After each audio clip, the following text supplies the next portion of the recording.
Assalamualaikum warahmatullahi wabarakatuh.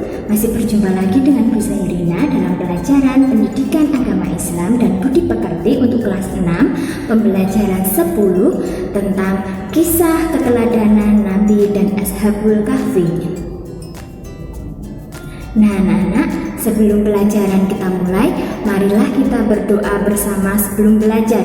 1, 2, 3. A'udzubillahi minasyaitonirrajim. Bismillahirrahmanirrahim. Raditu billahi robba wa bil islami dina wa bi Muhammadin nabiyya wa rasula. Rabbi zidni ilma warzuqni fahma. Amin ya rabbal alamin. Semoga pelajaran hari ini dapat bermanfaat untuk anak-anak semuanya. Nah anak-anak, tujuan pembelajaran hari ini yang pertama yaitu memahami kisah keteladanan Ashabul Kahfi dari yang diambil dari Al-Quran, dan yang kedua yaitu anak-anak dapat menceritakan kisah Ashabul Kahfi yang terdapat dalam Al-Quran. Anak-anak yang solih dan solihah, Allah Subhanahu wa Ta'ala akan melindungi dan menjaga orang-orang yang beriman kepadanya. Hal tersebut dapat kita lihat dari kisah-kisah Nabi Muhammad SAW dan para sahabat yang telah kita pelajari sebelumnya. Masih banyak lagi kisah yang menceritakan tentang orang-orang yang tetap mempertahankan keimanannya kepada Allah, kemudian Allah menolong dan menjaga mereka. Nah anak-anak, sekarang kita akan mengetahuinya lagi melalui kisah Ashabul Kahfi. Apa artinya Ashabul Kahfi? Pernahkah kamu mendengar kisah tersebut? Apa yang kamu ketahui dari kisah tersebut? Ashabul Kahfi artinya para pemilik atau penghuni gua. Kisah Ashabul Kahfi menceritakan tentang 7 orang pemuda yang tetap mempertahankan keimanan mereka. Allah Subhanahu wa Ta'ala menolong mereka dengan cara yang luar biasa. Agar kalian mengetahuinya lebih banyak, ikutilah pelajaran berikut, kemudian terapkanlah dalam kehidupan sehari-hari.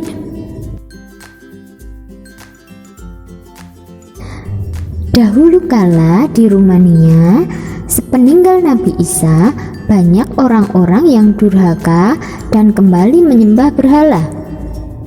Pada saat itu, memerintahlah seorang raja yang sangat kejam bernama Dicyanus atau Decius yang memerintah dari tahun 249 hingga 251 Masehi. Sang raja memaksa rakyatnya untuk menyembah berhala seperti dirinya. Dia selalu berkeliling wilayah kerajaan untuk memastikan apakah rakyatnya menyembah berhala atau tidak. Jika ditemukan ada yang tidak mau menyembah berhala, mereka akan disiksa, bahkan dibunuh.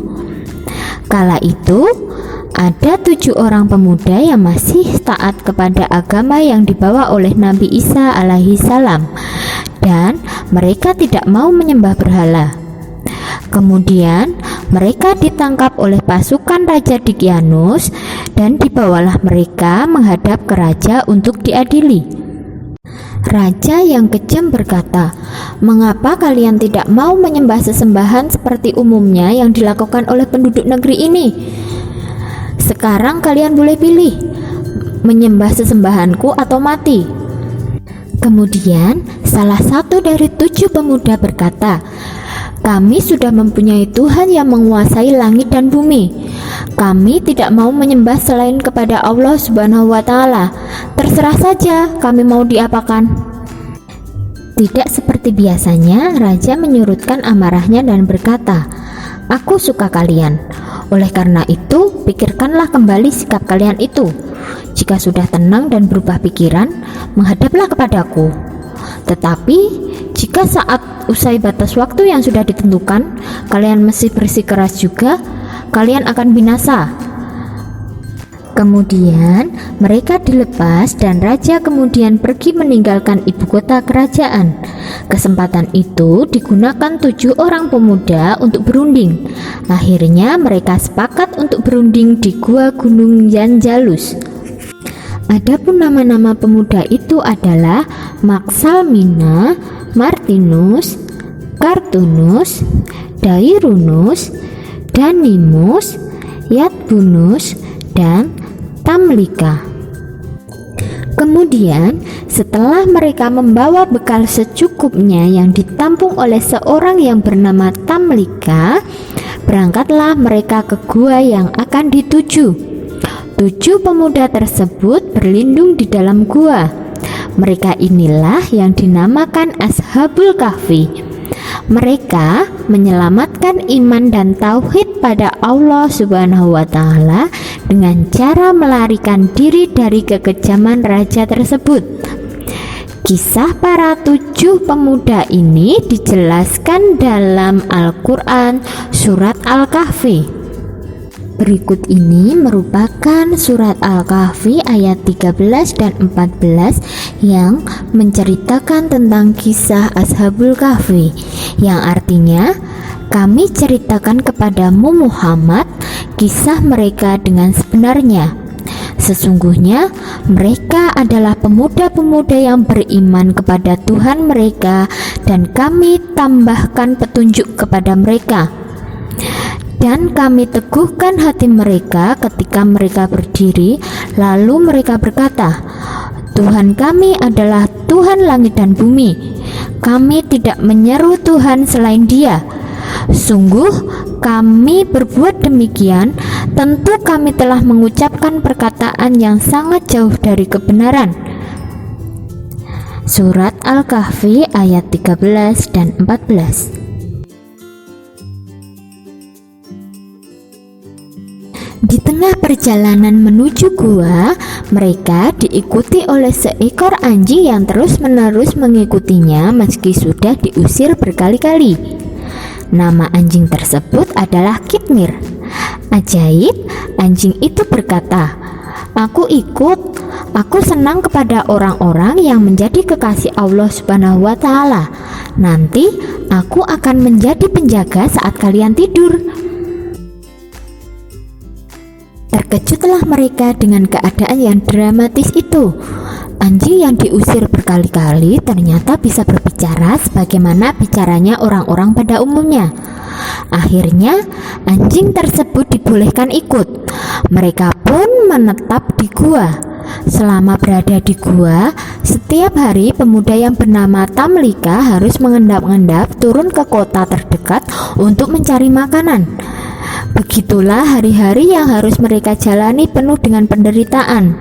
Siang, malam, mereka berdoa, berpuasa, dan wirid.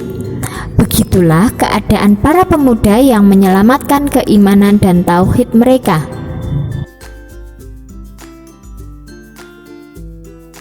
Kisah Ashabul Kahfi tertidur selama lebih dari 3 abad.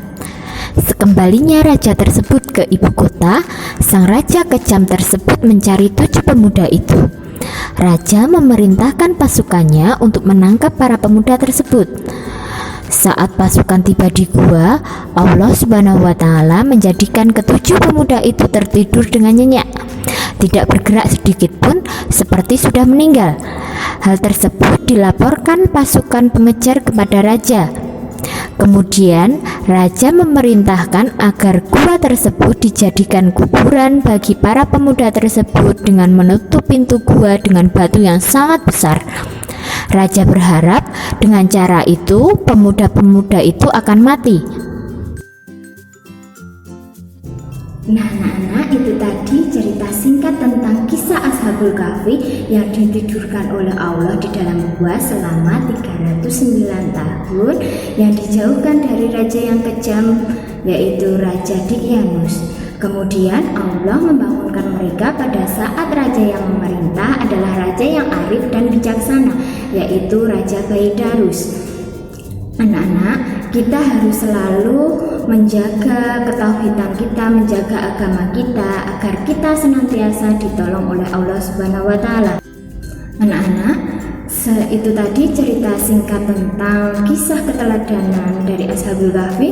Nah, anak-anak coba sekarang kerjakan soal latihan berikut ini ya.